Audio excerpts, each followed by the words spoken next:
اللہ اللہ کا وہ نور ہے، اللہ وہ نور ہے جو آفتاب کی شعاع میں نظر آ رہا، جو مہتاب کی کرنوں میں نظر آ رہا،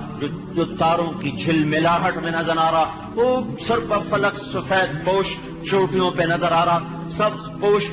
چوٹیوں پہ نظر آ رہا، ہوا کی لہروں میں اس کا نور نظر آ رہا، پانی کی موجوں میں اللہ کا نور نظر آ رہا، کلیوں کے مسکرانے میں اللہ کے نور کا پتہ مل رہا ہے، گلاب کے سرخ جوڑے میں اللہ کے نور کا پتہ مل رہا ہے، گندم کے پھٹ کر فصل کی شکل میں تیار ہو کر اور ہوشوں سے بھر کر دانوں سے بھر کر ٹوٹنے کو تیار ہو کر ہمارے گھر تک پہنچنے کا راستہ بنوا کر یہ ساری چیزیں بتا رہی ہیں کہ اللہ کا نور ایک ایک ذرے میں، ایک ایک پتے میں، پانی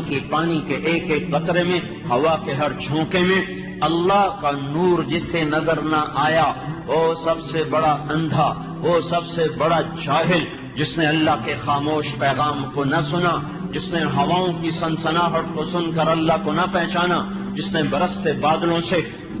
قطرے قطرے کو زمین پہ گرتا دیکھ کر اللہ کو نہ پہچانا، جس نے بجلیوں کی چمک سے اپنے اللہ کو نہ پہچانا، جس نے بادلوں کی گرج سے اپنے اللہ کو نہ پہچانا، جس نے عقاب کی بلند پرواز سے اور اس کی جھپٹ سے اپنے اللہ کو نہ پہچانا، اور جس نے بلبل کے خوبصورت نغمے سے اپنے اللہ کو نہ پہچانا، اور جس نے پپیہا کی خوبصورت آواز سے اپنے اللہ کو نہ پہچانا، اور جس نے سانپ کے بل کھانے سے پھنکارنے سے اس کے خالق اور مالک کو نہ پہچانا، جس نے مشک کے نافے میں، ہرن کے نافے میں جا کر خون کے مشک میں تبدیل ہو جانے سے جس نے اپنے اللہ کو نہ پہچانا، اور جس نے ریشم کیڑے کی تھوک سے ریشم کے دھاگے کو بنتے ہوئے دیکھ کر اپنے اللہ کو نہ پہچانا، جس نے شہد کی مکھی میں پانی کو جا کر اور رس کو جا کر شہد میں بدلتا دیکھ کر اپنے اللہ تعالیٰ کو نہ پہچانا، اور جس نے چٹیل میدانوں کو دیکھ کر اس کے خالق کو نہ پہچانا،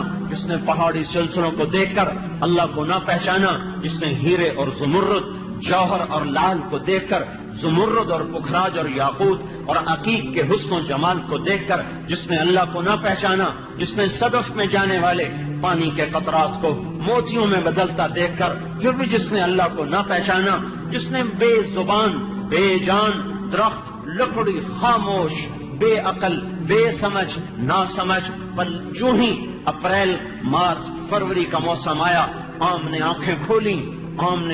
کھولی، ڈالیاں مسکرانے لگیں اور اس میں سے خاموشی کے ساتھ گچھے نکلنا شروع ہوئے، بور لگنا شروع ہوا، پھر وہ آہستہ آہستہ مٹر میں بدلا، پھر وہ آہستہ آہستہ قوت پکڑی، پھر وہ تھوڑا اور موٹا ہوتا جا رہا ہے، پھر وہ اپریل میں آم کی شکل میں اختیار کی، مئی میں اور بڑا ہوا، جون میں اپنے اندر مٹھاس کو لے کر آیا، پتہ نہیں کون سی شوگر مل کے ساتھ اس نے رابطہ قائم کیا، وہاں سے چینی منگوائی اپنے اندر ڈال دی، پتہ نہیں کس رنگ ریز سے اس نے رابطہ قائم کیا، اور کہیں سبز رنگ لگوایا، کہیں پیلا لگوایا، کہیں سرخ لگوایا۔ ہمارے باغ میں ایک آم ہے، اس کو میں جب دیکھتا ہوں میں کہتا ہوں لا الہ الا اللہ، ایسا حسین، ایسا خوبصورت، کہیں سے نیلا، کہیں سے سرخ، کہیں سے پیلا، کہیں سے سبز، وہ ایسا سترنگا ہے، وہ کھانے میں اتنا مزیدار نہیں پر وہ دیکھنے میں ایسا حسین ہے کہ اس کو دیکھ کر بے ساختہ نکلتا ہے کہ اللہ ہے، اللہ ہے، اللہ ہے۔ کوئی عام اتنا عقل مند نہیں ہے کہ اپنے آپ کو اتنا خوبصورت بنا دے۔ تو میرے بھائیوں، جاہل، نادان، اندھا، ان پڑھ، گمار کون ہے جس نے یہ سب کچھ دیکھ کر اللہ کو نہ پہچانا؟ اس سے بڑا جاہل کوئی نہیں ہے جو اللہ کو نہ پہچان سکا، جو اس کی ذات کو نہ جان سکا، جو اس کی قدرت کو نہ پہچان سکا، جو اس کی ہیبت اور کبریائی اور جلال اور جبروت کے سامنے سر نہ جھکا سکا، جو بے اختیار ہو کر سر زمین پہ نہ جھکا سکا، اس سے بڑا جاہل کوئی نہیں ہے۔ لہذا سب سے بڑا جاہل ملک وہ ہے جہاں سب سے زیادہ اللہ کے نہ جاننے والے ہوں، اللہ کے نہ پہچاننے والے ہوں۔ سب سے بڑا ترقی یافتہ ملک وہ ہے، سب سے بڑا پڑھا لکھا ملک وہ ہے جہاں کے لوگ اللہ کو جانتے ہوں، جو اذان کا نغمہ سن کر ان کے اندر میں حرارت ایمان پیدا ہوتی ہو، جنہیں اللہ کی پکار اپنے دفتر سے اٹھا سکے، گھر سے نکال سکے،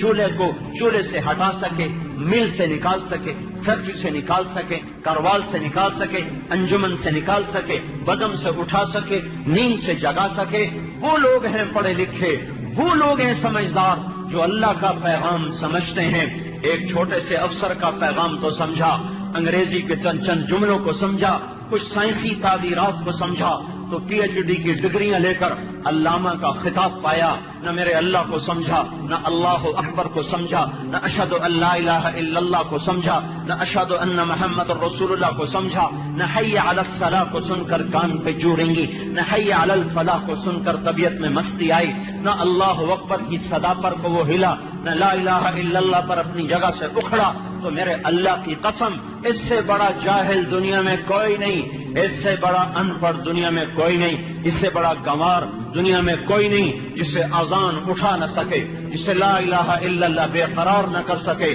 جو راتوں کو اللہ کے سامنے رونا نہ جانتا ہو، جو تنہائیوں میں بیٹھ کر اس کی یاد میں تڑپنا نہ جانتا ہو۔ یہ جاہلوں کا جہان ہے۔